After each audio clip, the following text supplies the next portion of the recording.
بداية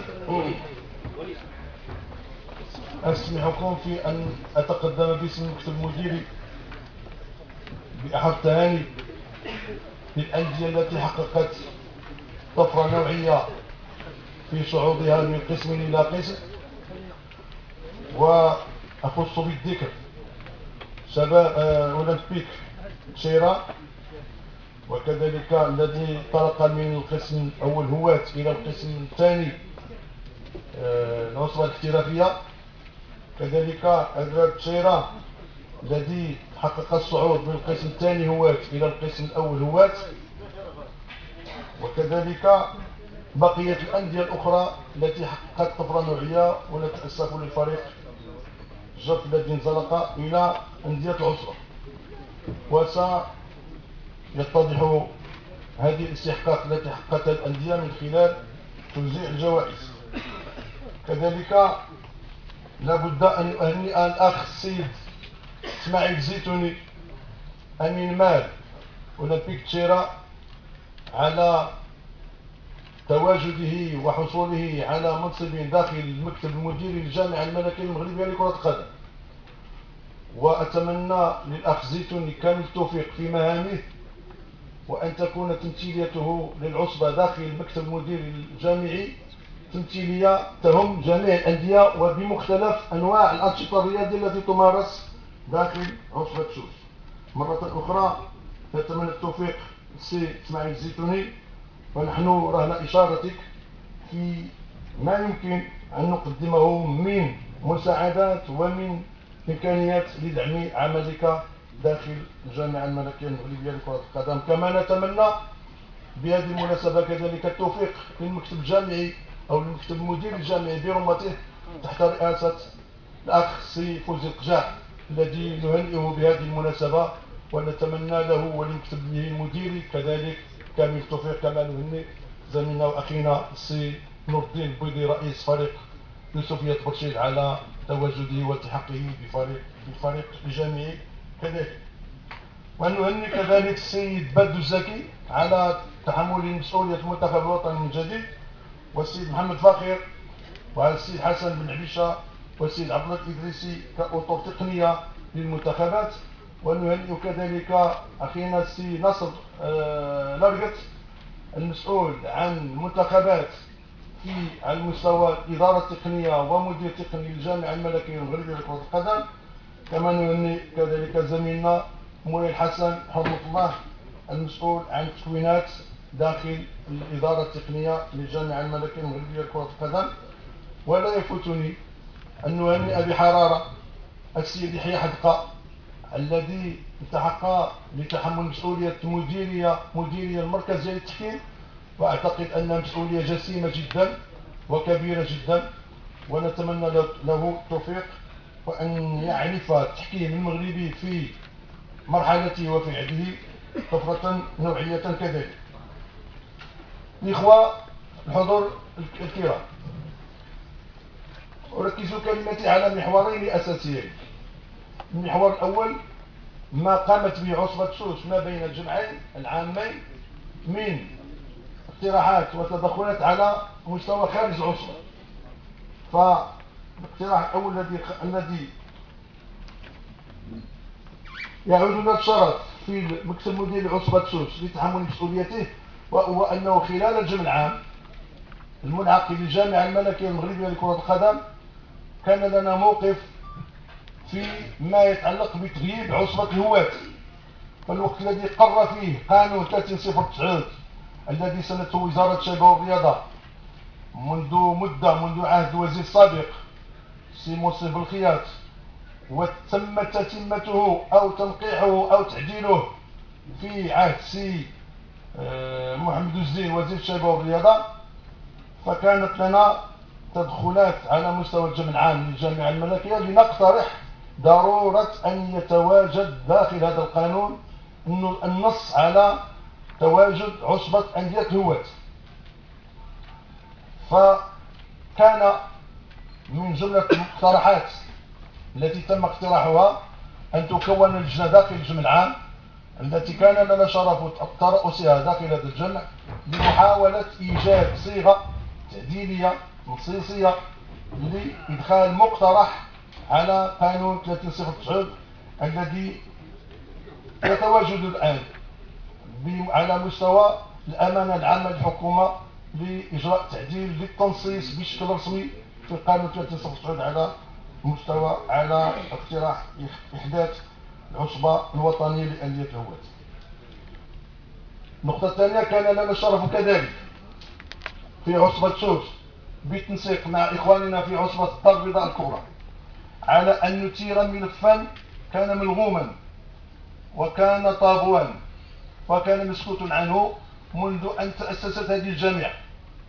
هذا الملف، وأتمنى أن تسجل هذه الملاحظات على مستوى المكتب الجامعي، هذا الملف هو ملف تأمين. فوجدنا أن هذا الملف كان في الحقيقة يسمى تأمين بشكل أخذ الاسم فقط، أما المضمون فللأسف شديد فكان غائبا.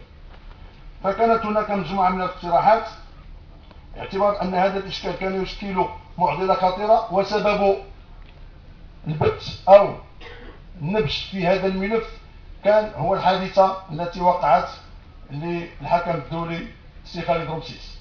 حكما دوليا أجرى مقابلة وأصيب في المقابلة دون أن ينال ولا شيء في تأمين المختص لهذه العملية. فاكتشفنا أن تأمينات لاعبي العصر لا يتجاوز قيمتها 20 درهم للاعب. فكان لنا لقاء مع مجموعة من رؤساء العصر على مستوى مدينة الدار البيضاء، لقاءات متعددة، وكان كذلك كان عمل مشكور السي عبد الضاير في هذا الملف باعتباره رجل متخصص في الميدان. فتم الاتفاق المبدئي حاليا على أن يشمل التحكيم كل اللاعبين عوض قيمة 20 درهم، ارتفعت هذه السومة إلى 189 درهم للاعب. وكان الانطلاق من عصبة سوس، ولكم الفخر الكبير أن تكون العصبة التي تنتمون إليها هي التي كانت سبب في هذا الملف. كذلك تم تأمين كل الحكام، لم يكن سابقا أي حكم مؤمن. تم تأمين كل المناديب الجامعيين لم يكونوا مؤمنين، وتم تأمين كل المسيرين وكل أعضاء المكاتب المديرية لجميع العصر، وكذلك ارتفاع نسبة التأمين بالنسبة للاعبين. وأعتقد أن هذا يعتبر من المكاسب المهمة جدا التي أثارتها عصبة سوس ونضلت في حقها وتمكنت من الوصول إلى المبتغى. أثرنا كذلك على المستوى الخارجي مشكل اتحاد فتحي زكان.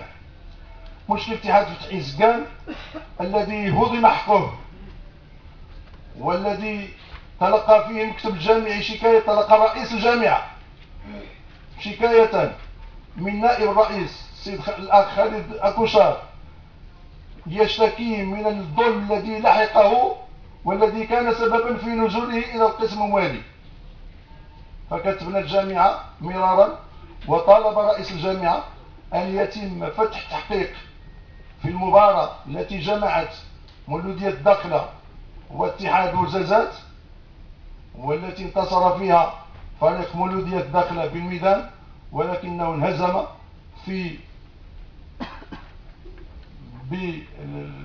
بالقلم، الشيء الذي أدى إلى انزلاق وإلى نزول فريق اتحاد فتحي زكان القسم الثاني. هذا التحقيق لم يتم، نتأسف عن ذلك.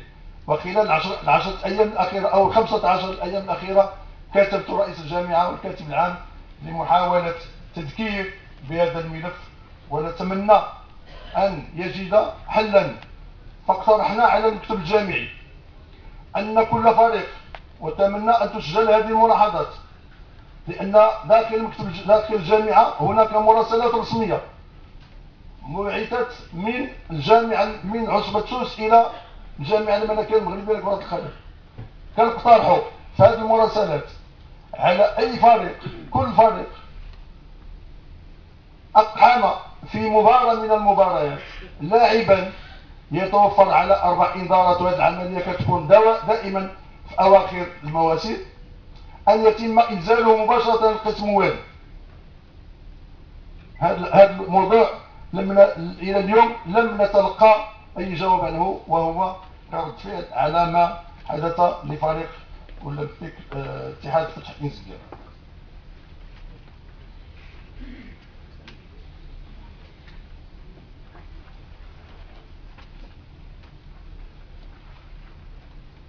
كذلك نسجل موقفنا كعصبة سوس في الجمع العام للجامعة الملكية المغربية لكرة القدم الأخير، أن اقترحنا وطالبنا أن يعطى حق التصويت لأندية كرة القدم داخل القاعة، ولأندية كرة القدم النسوية، ولأندية كرة القدم الشاطئية. فلا يعقل أن تكون هذه الأندية منضوية تحت لواء العصبة ومنضوية تحت لواء الجامعة ولا تصوت. فهذا مطلب أساسي نلح عليه، ونلتمس من الإخوة ممثلي الجامعة نقله مباشرة ليصل رئيس الجامعة حتى تتمكن هذه الفئة من لحقها، وإلا لا ميادة تتواجد بين هذه الأجور. إذا كان الخراط مقبولا فلا يمكن بأي حق من الحقوق غصبها في حق التصويت. فلا بد لهذه الأندية أن تنال نصيبها وأن تعبر عن رأيها في الميدان الذي يهمها. وبالمناسبة طرحنا كذلك على المكتب الجامعي أن يتم تنظيم يوم دراسي لكرة القدم داخل القاعة على حدة، ولكرة القدم النسوية على حدة ولو في يوم واحد، ولكرة القدم الشاطئية على حدة. كنقول هذا يمكن يتم في يوم واحد لربح الوقت، لتدارس مشاكل كل نوع من هذه الأنواع، مشاكل كرة القدم الشاطئية، كرة القدم النسوية، كرة القدم داخل القاعة، لأن هناك مشاكل كثيرة جدا خاصة في كرة القدم النسوية وكرة القدم داخل القاعة، حتى يتم الوصول إلى مقترحات بديلة لما هو قائم الآن، لأن ما هو موجود الآن لم يساهم ولم يساعد في الوصول إلى أي نتيجة. ولا زلنا نلح إلحاح كبير على أن تتم أو أن يتم هذه اللقاءات. الغرض منها هو أن يستمع المعنيين بكل لعبة